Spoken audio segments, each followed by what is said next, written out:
Vamos mergulhar na história de dois homens, um que comandava o fogo, outro que dominava a água.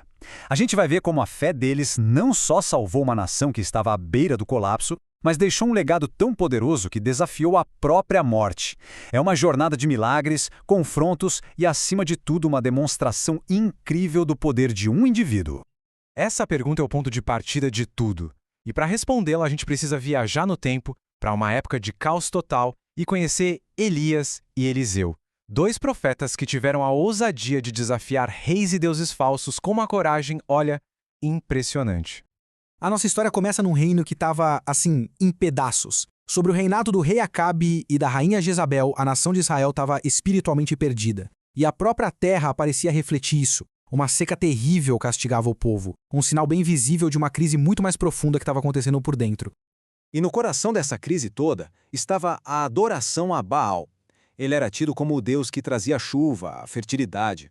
Mas o culto a ele exigia rituais que iam contra tudo que a fé de Israel representava. O nome Baal, para ter uma ideia, significa Senhor. E pouco a pouco, esse falso Senhor estava envenenando a alma da nação inteira. E aí que entra em cena Elias. Imagina só a coragem de chegar na frente do rei e dizer na cara dele que o problema não era a natureza, o problema era o próprio rei e sua família. Ele aponta o dedo e deixa claro. A crise era consequência direta de terem abandonado a sua fé. O palco para o confronto estava armado.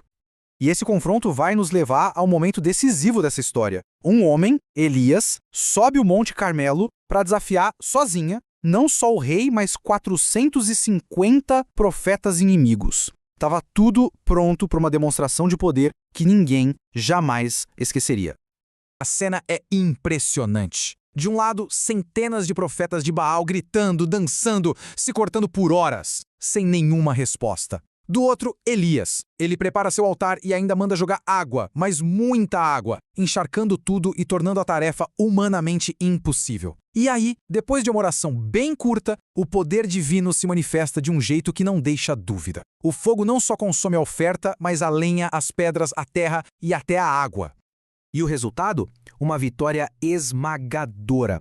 Aqueles 450 profetas de Baal, que eram a elite religiosa da rainha, foram completamente desmoralizados. Naquele dia, na frente de todo o povo, ficou bem claro quem de fato detinha o poder. Mas a jornada de Elias ainda não tinha acabado. Agora, a história dele vai se conectar com a do seu sucessor, Eliseu.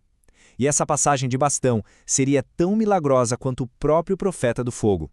E então a gente conhece Eliseu, o agricultor, um homem do campo. Quando Elias joga um manto dele sobre os ombros de Eliseu, é muito mais que um gesto. É um chamado divino que ia mudar tudo. E a resposta de Eliseu? Ele queima o arado e sacrifica os bois. Um ato que basicamente dizia, não tem mais volta. Ele estava totalmente comprometido com essa nova vida. Quando chega o momento da despedida, Elias pergunta a Eliseu o que ele deseja. E o pedido dele é surpreendente. Ele não pede ouro, nem fama.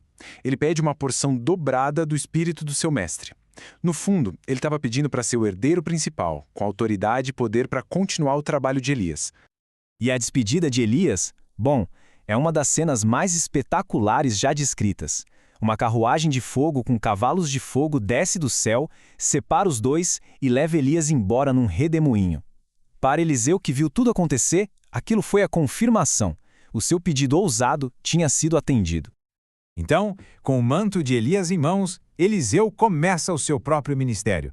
E logo de cara fica muito claro que o pedido dele foi atendido, e de uma forma que teria um alcance ainda maior. E aqui a gente vê na prática o que essa tal porção dobrada significava. O ministério de Eliseu parece um espelho do de Elias, só que amplificado. Os dois fizeram milagres parecidos, dividiram águas, proveram comida para viúvas, trouxeram um filho de volta à vida. É uma demonstração clara de que o mesmo poder estava agora com Eliseu, só que de forma ainda mais abundante. Mas o trabalho de Eliseu foi muito além de só repetir os feitos do seu mestre. Ele impactou a nação inteira, como quando curou as águas de uma cidade. E o mais impressionante, a influência dele atravessou fronteiras.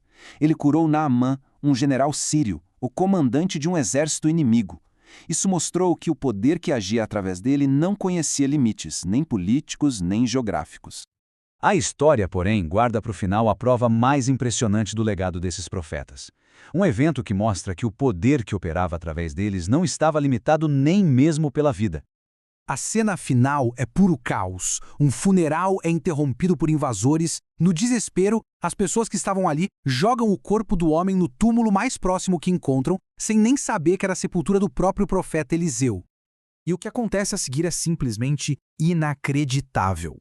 No momento em que o corpo toca os ossos do profeta, o homem revive e fica de pé. É o milagre final de Eliseu, realizado muito depois de sua morte. Uma prova definitiva de que o poder que ele carregava era tão grande, mas tão grande, que nem o túmulo conseguia conter. Então, a história de Elias e Eliseu nos deixa com essa pergunta para refletir. Eles não são só figuras de um passado distante.